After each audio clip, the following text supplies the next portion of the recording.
Assalamualaikum warahmatullahi wabarakatuh. Yang terhormat pengasuh Pondok Pesantren Zainul Hasan Genggong Al-Mukarram Kiai Haji Muhammad Hasan Mutawakil Lalullah SHMM dan Rektor Universitas Islam Zainul Hasan Genggong Bapak Dr. Abdul Aziz Wahab BAMAG CHCHT. Yang saya hormati Dekan Fakultas Tadris Umum Universitas Islam Zainul Hasan Genggong Ibu Wahyu Lestari MPD dan Ketua Program Studi Tadris Bahasa Indonesia Universitas Islam Zainul Hasan Genggong Ibu Mufiratul Hamdiah MPD dan juga dosen pengampu mata kuliah Psikologi Pendidikan dan Pembelajaran Bapak Ahmad Ilzamul Hikam MPD serta teman-temanku yang berbahagia. Pada video ini saya akan membahas mengenai materi kejenuhan dan kesulitan dalam belajar. Pada video kali ini saya akan membahas mengenai materi kejenuhan dan kesulitan belajar. Yang pertama yaitu pengertian kejenuhan belajar.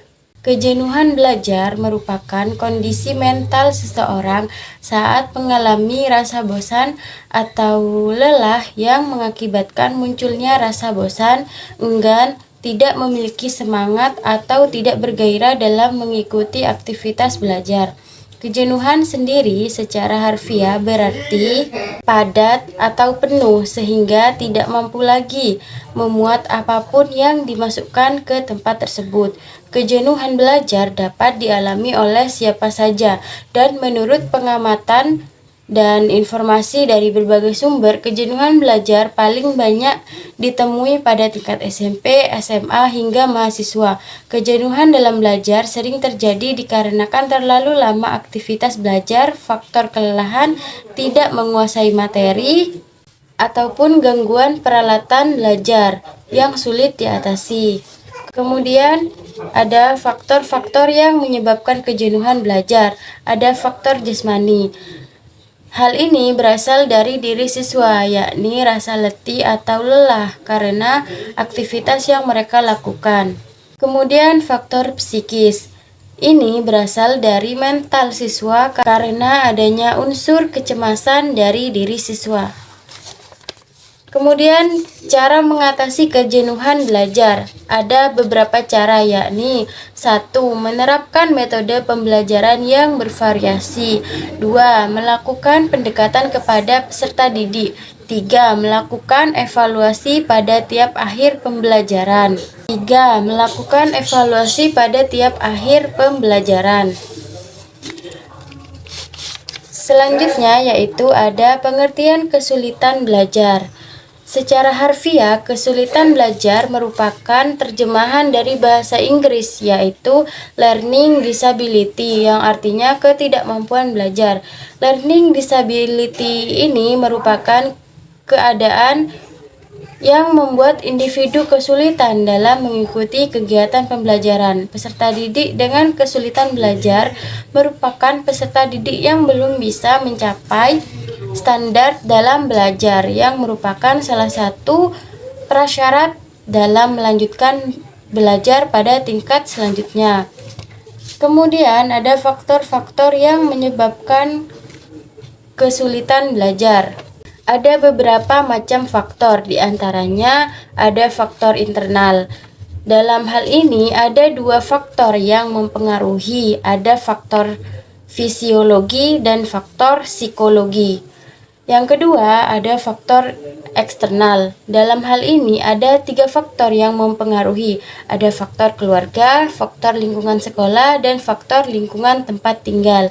Kemudian cara mengenali anak didik yang mengalami kesulitan belajar. Nah, di sini ada beberapa cara untuk mengenali anak didik yang mengalami kesulitan belajar. 1. Melakukan observasi kelas untuk melihat perilaku menyimpang siswa ketika mengikuti pelajaran.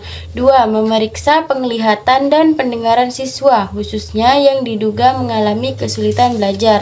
3. Mewawancarai orang tua atau wali siswa untuk mengetahui hal ihwal keluarga yang mungkin menimbulkan kesulitan belajar. 4. Memberikan tes diagnostik bidang kecakapan tertentu untuk mengetahui hakikat kesulitan belajar yang dialami oleh siswa.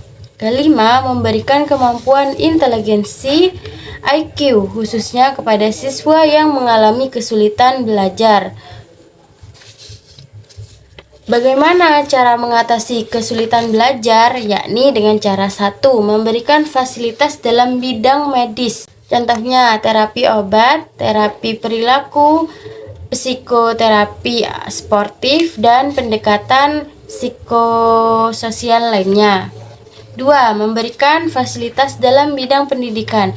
Dalam bidang pendidikan, ini terapi remedial yang paling efektif yang digunakan oleh pendidik, karena ini merupakan bimbingan langsung oleh guru yang terlatih dalam mengatasi kesulitan belajar. Baik, hanya itu saja yang dapat saya bahas pada materi kali ini. Mohon maaf apabila terdapat kesalahan kata, dan terima kasih sudah menonton video ini. Wassalamualaikum warahmatullahi wabarakatuh.